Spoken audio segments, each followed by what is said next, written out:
Guys, welcome back to my channel, and I'm so excited for this tutorial. I was going to do it on myself, but then I didn't, and I'm just doing it on the practice hand because I can't do something on myself even if I've done it on the practice hand. Does that make sense? Because I would lose a tutorial out of it essentially, because doing it on your nails, I film it, so it's like 75% enjoyment for me, and then 25% I'm not going to repeat it not going to repeat it, so I lose a tutorial. Anyway, so we did the slip layer. Of course, there was something stuck in my brush that I put on top of the nail. Story of my life. So we did that slip layer, and then I'm coming in with that bead, and you guys know I don't file these hands, so I'm going to try to get this as perfect as I can. Now, what I do here is I don't lift the brush from the gel until it's been completely applied. And the reason I don't do that is because it could introduce air bubbles. And since we are just doing this clear, which is again pink one step, which has been in like every tutorial, I don't lift. So again, we're gonna do that slip layer, do that bead, and then come down. I'm flash curing in between each nail for this tutorial, specifically because again, I'm not filing. So the longer you let your nails sit, I can do about 2 nails of one step before I kind of have to do a flash cure. And thankfully my light is you just stick it in and pull it out, so it's not a big deal. But in the practice hand, it's definitely a must because I'm trying to keep a somewhat of a normal shape without filing. So I'm gonna go ahead and let you watch this. Again, I keep everything in real time, do that slip layer, drag it down, and then I come in and kind of correct any spots that may have a divot or not enough gel.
So we're taking my favorite gel, Be in Your Bonnet, which I think this is literally perfect for this tutorial.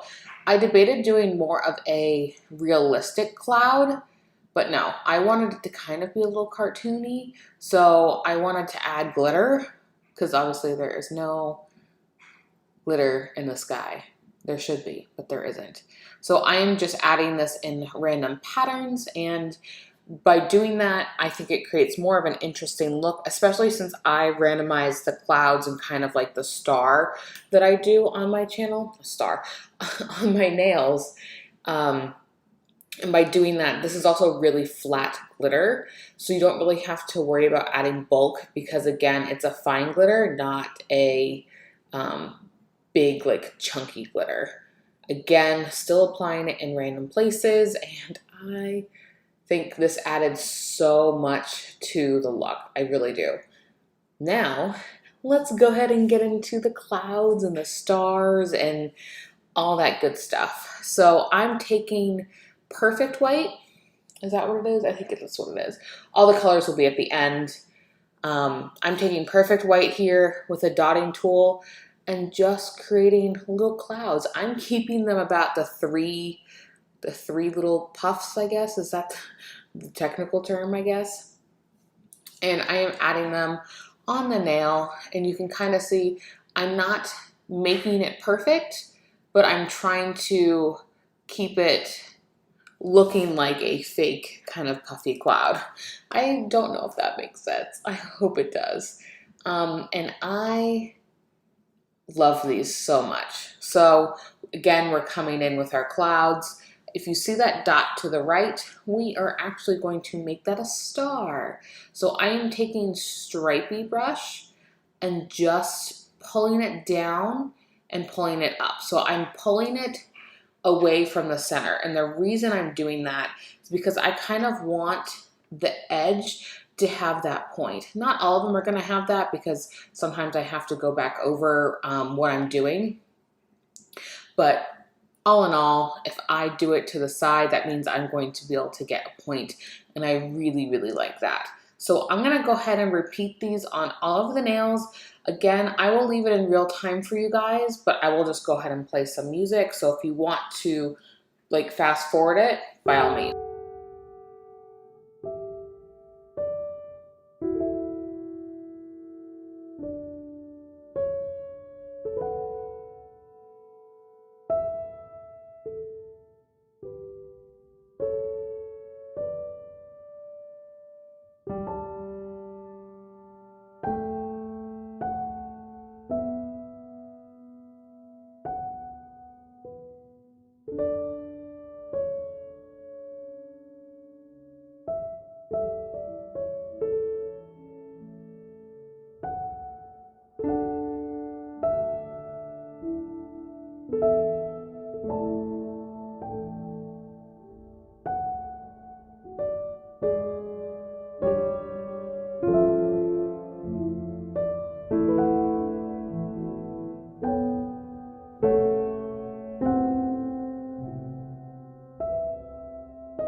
All right, now we're coming in with Kira Sky's, I believe this is Snow White top coat. It might not be. I'm not 100% sure. And we are going to top coat these bad boys. I think they look so good top coated because it kind of melts everything together. I wanted texture, so you can see I made sure that there was texture in it. But now that it's like melting together and there's a little bit of texture left, I love it. Anyway, so thank you guys so much for watching. Go ahead and give this video a thumbs up and subscribe and let me know if you do this. And I will catch you in the next one. Bye-bye.